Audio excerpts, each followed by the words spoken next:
Speed time graph से आपको क्या क्या मिलता है। तो मैं एक general speed time graph draw कर रहा हूँ, एक जनरल स्पीड टाइम ग्राफ।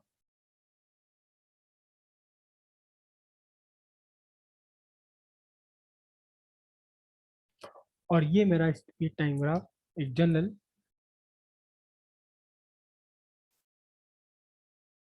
इस लाइन का नाम रखा मैंने ए बी। ठीक है। एक्स एक्सिस पर as usual time in second, Y axis पर क्या लिखेंगे हम,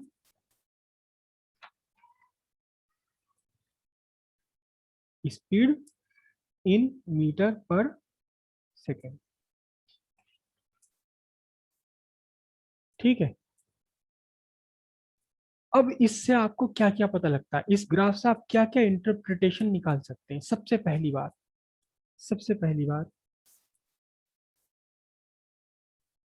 चलो एक काम करते हैं, मैं इसमें जो है न्यूमेरिकल वैल्यूज बना लेता हूँ ताकि उन क्वेश्चंस के हम आंसर भी लिख सकें।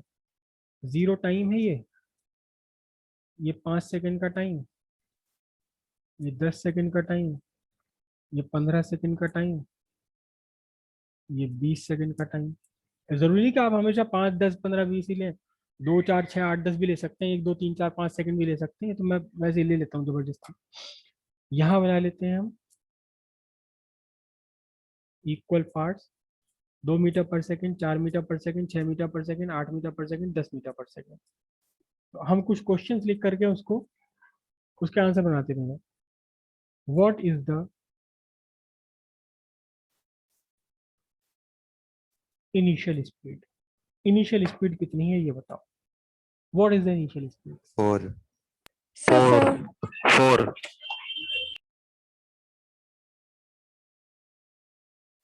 सॉरी, मामला यही तो है फिजिक्स के साथ। चार, हाथी घोड़े गधे, क्या, चार क्या, मीटर पर सेकंड। ये 4 metre per second. 4 metre per second complete. कोई कंफ्यूजन नहीं छोड़ना फिजिक्स में, साइंस में। साइंस में तो कुछ छोड़े नहीं है आपको, यहाँ तो एकदम सवाल खड़ा हो जाता है एकदम तुरंत। तो what is the initial speed, initial speed का मतलब टाइम जीरो पर आप देखेंगे, टाइम जीरो पर यहाँ दे आपने देखा कि 4 से स्टार्ट हो रहा है, तो what is the initial speed, it is 4 metre per second, 4 metre per second. ठीक है।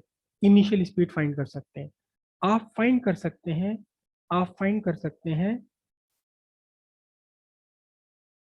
स्पीड एट एनी इंस्टेंट, मतलब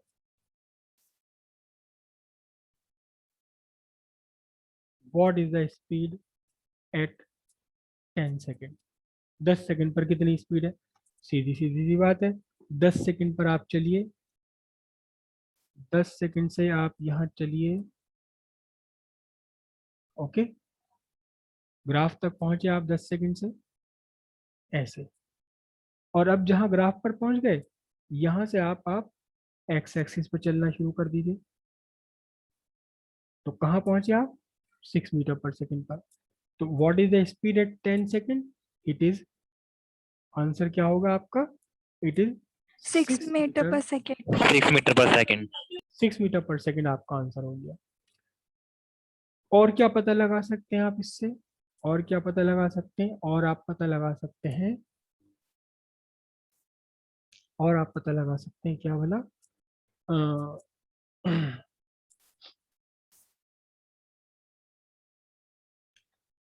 when is the speed 8 metre per second, 8 metre per second पर स्पीड कितनी है, कब है, कब है 8 मीटर पर सेकेंड पर स्पीड। तो अब आप क्या करोगे, अब आप 8 मीटर पर सेकेंड से, 8 मीटर पर सेकेंड से चलना शुरू कर दोगे अपने ग्राफ तक।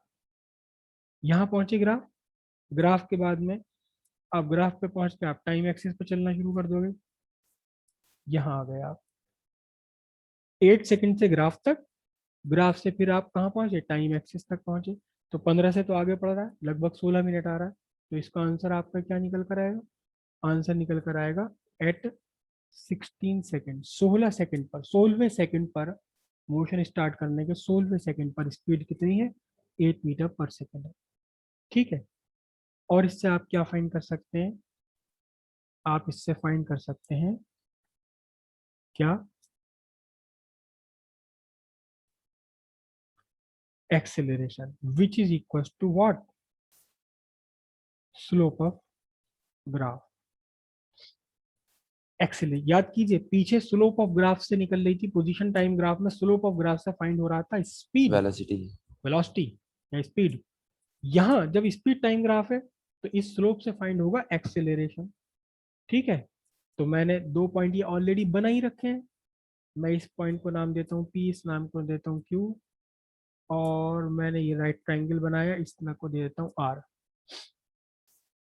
ठीक है, तो स्लोप कैसे निकालेंगे हम स्लोप निकालेंगे, स्लोप इज इक्वल टू, पहले हमने जिसका स्लोप निकालना उसे हाइपोटेन्यूज बनाया, जिस ट्राइंगल का ये हाइपोटेन्यूज बना, जिस ट्राइंगल का हाइपोटेन्यूज बना उस ट्राइंगल का परपेंडिकुलर अपॉन बेस। तो यहाँ परपेंडिकुलर क्या? Q R upon P R. तो स्लोप इज इक्वल टू क्या बनेगा? Slope is equal to Q R upon P R. अब क्यू आर कितना है देखना जरा ध्यान से, क्यू तक पहुंच रहा है 8 सेकेंड, आर तक पहुंच रहा है 6 सेकेंड, तो क्यू आर कितना होगा बताओ? Q sir R 2 second. 2 second. 2 second हो गया ना, 2। 2 मीटर पर सेकेंड हो गया। 8 - 6, एक्चुअली हम क्यू आर लिखेंगे 8 - 6, यहाँ से यहाँ तक 8 है और ये 6 है, तो 8 - 6। क्यू आर कितना है देखो, क्यू आर है आपका 8 - 6। इसी तरह पी आर देख लें जरा, पी आर क्या बनता है? पी आर बनता है यहाँ से यहाँ तक, तो 0 से 10 सेकेंड, 0 से 16 सेकेंड, तो कितना सेकेंड हो गया ये वाला? 16 - 5 सेकंड। 10, 16 - 10, तो ये हुआ 2/4, यानी कि 0.5 मीटर पर स्क्वायर सेकेंड। पर square second is the acceleration, acceleration की यूनिट है पर सेकेंड। ये देखो ना, ऊपर मीटर पर सेकेंड है, नीचे सेकेंड और आ रहा क्या? ऊपर क्या है? Metre per second, 2/6। नीचे सेकेंड सर और आ टू रहा बाई 6 आएगा है। सर, हाँ? 2/6। 2/6।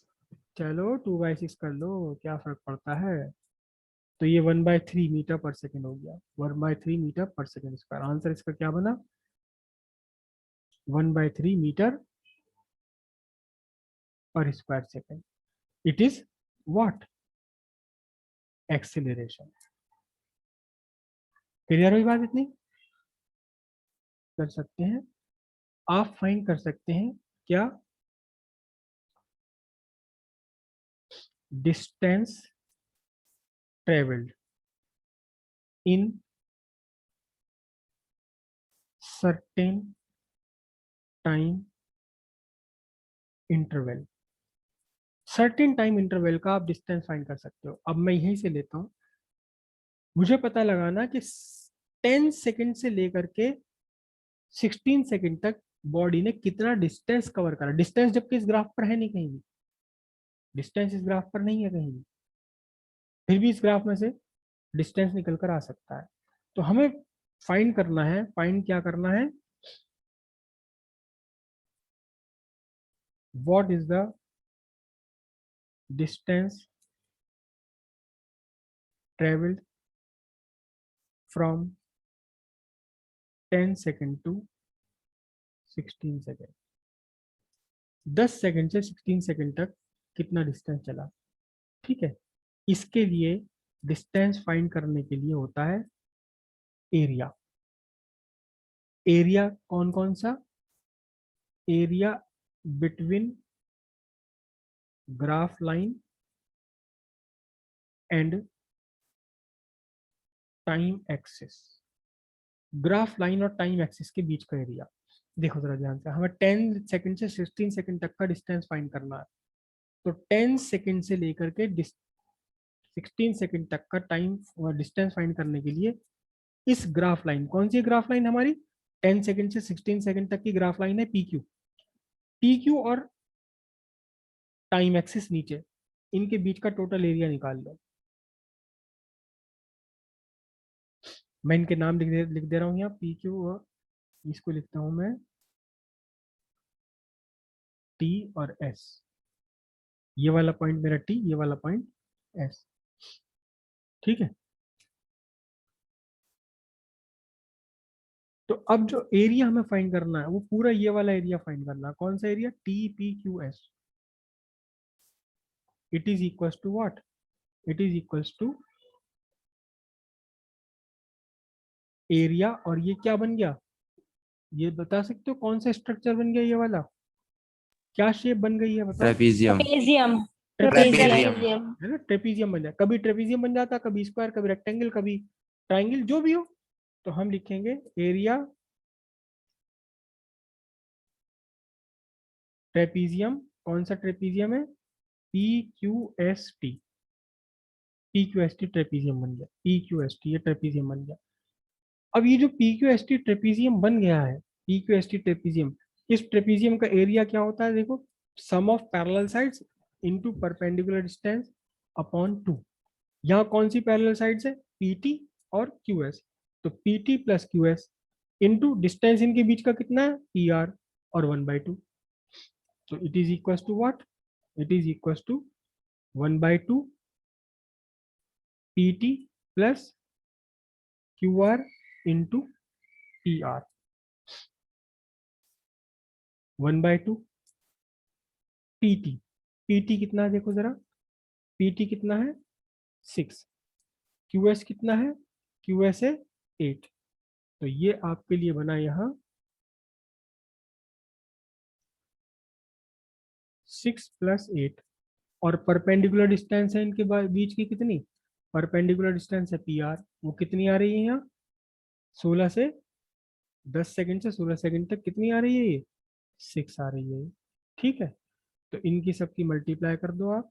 कितना बनेगा? 8 से 14, 3, 14 इंटू 3, 42 मीटर। मतलब इस पे, इस ग्राफ पे कहीं नहीं लिखा हुआ कितना मीटर चला है, लेकिन फिर भी हम इससे फाइंड कर सकते हैं। 10 सेकंड से लेकर के 16 सेकंड के बीच में बॉडी ने, जो भी चल रही है बॉडी, जिसका भी ये ग्राफ बना रखा हम आपने, उसने कितना डिस्टेंस कवर किया है? 42 मीटर्स का डिस्टेंस उसने कवर किया है। ठीक है, अगर आपको फाइंड करना हो डिस्टेंस कवर्ड इन 10 सेकेंड, अभी तो हमने करा 10 टू 16, लेकिन अगर आपको फाइंड करना हो डिस्टेंस कवर्ड इन 10 सेकेंड, आपको कहाँ से कहाँ तक ये ना कहा जाए विद 10 सेकेंड, तो आप कहाँ मान के चलोगे? 0। फिर कौन सा ट्रेपीजियम बन जाएगा? फिर आपका ये वाला ट्रेपीजियम बन जाएगा OAPT। इस पूरे ट्रेपीजियम का एरिया निकाल लो।